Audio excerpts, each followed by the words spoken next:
Secara prinsip, saya sederhanakan, target dari sebuah tren itu ada 3, paling tidak yang perlu kita ketahui.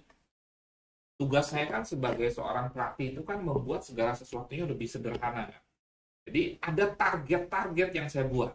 Analisa teknikal, kuasai 1, 2, 3. Satunya tren kuasai 1, 2, 3. Jadi terstruktur, rapi. Yang pertama, major trend. Sesuai dong dengan Do teori tadi, bahwa tren itu ada 3, Do teori tadi. Major trend. Kemudian, yang kedua, secondary reaction-nya apa? Setelah kita tahu secondary reaction-nya, tren yang kedua tadi, kita harus tahu dia searah dengan major trend atau tidak searah. Kalau tidak searah, namanya koreksi. Makanya mulai sekarang jangan bingung. Itu kenapa ya kalau di D1 trennya naik, giliran di H4 trennya turun. Berarti tren di H4 tidak sama dengan di D1. D1 itu apa sih? Satu candlestick mewakili data 1 hari. Pergerakan harga naik turun 1 hari. H4 itu apa? Mewakili data 4 jam. Jadi, kalau di H4 turun, itu koreksi dari D1.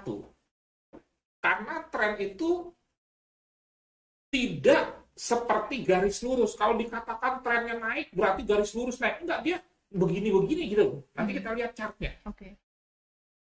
Baru yang ketiga, proses pelemahan atau pembalikan tren. Jadi, target dari sebuah tren yang biasanya saya sampaikan yang perlu Anda ketahui adalah 3 ini.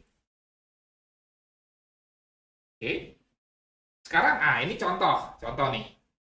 Kalau kita perhatikan, misalkan kita melihat dari sini, ya, dari sini, atau dari sinilah, nih, ke sini. Oke, dari sini ke sini. Ini kan, misalkan ini daily ya.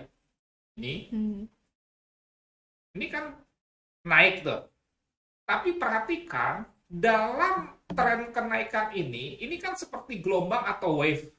Naik, turun, naik, turun, naik, turun, naik, kan seperti itu. Nah, pada saat misalkan Anda perhatikan dari sini ke sini D1 dikatakan naik, sementara dari sini ke sini Anda lihat di H4 turun, berarti ini merupakan sebuah koreksi dari tren besar di D1, mengingat bahwa yang namanya tren itu bukan garis lurus, tapi dia berbentuk gelombang-gelombang, tapi gelombangnya mengarah ke atas. Itu yang disebut dengan uptrend. Makanya kalau kita perhatikan lagi, ya. Jadi bukan grafik lurus gitu ya? Bukan. Kalau grafiknya lurus, Vira, enak banget dong. Kita buy aja terus, merem. Betul nggak? Iya. Misalkan harga saham BBRI sekarang 4.800. Terus dia garis lurus gitu. Ya udah kita beri 4.800. Semuanya profit kalau begitu mah, enak banget.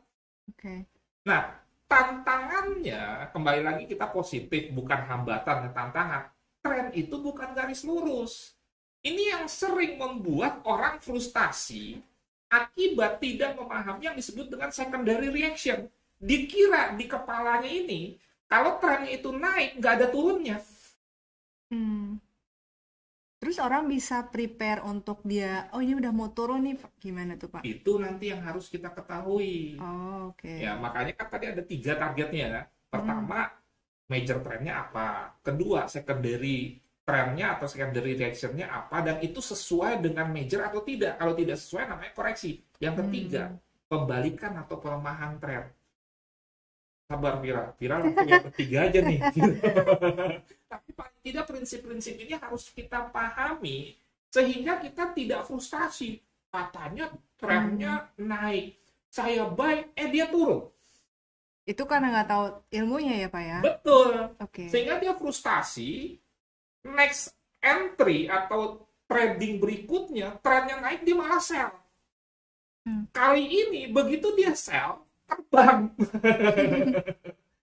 Frustasi. Makanya kita harus tahu ada sebuah koreksi dari sebuah major trend. Itu yang disebut dengan secondary reaction atau minor trend. Kira-kira seperti itu. Mungkin di slide ini bisa lebih jelas ya. Seperti market structure nih, market structure. Ini ke sini, ini ke sini, misalkan ini disebut dengan time frame-nya D1, ini yang disebut dengan major trend. Ini penjabaran tren yang berkaitan dengan Dow teori, makanya akar dari analisa teknikal itu Dow teori. Ini ke sini D1. Kemudian ini yang hijau, ini H4. Ya. Kemudian yang hitam ini H1. Saya sering memberikan ilustrasi seperti ini. Kita naik gunung dengan memainkan yoyo. Kira atau yoyo? Tahu. Tahu, oke. Nah, puncak gunungnya itu kan tren. Tetapi pada saat kita mendaki, yang saya tahu ya, karena saya juga dulu suka hiking.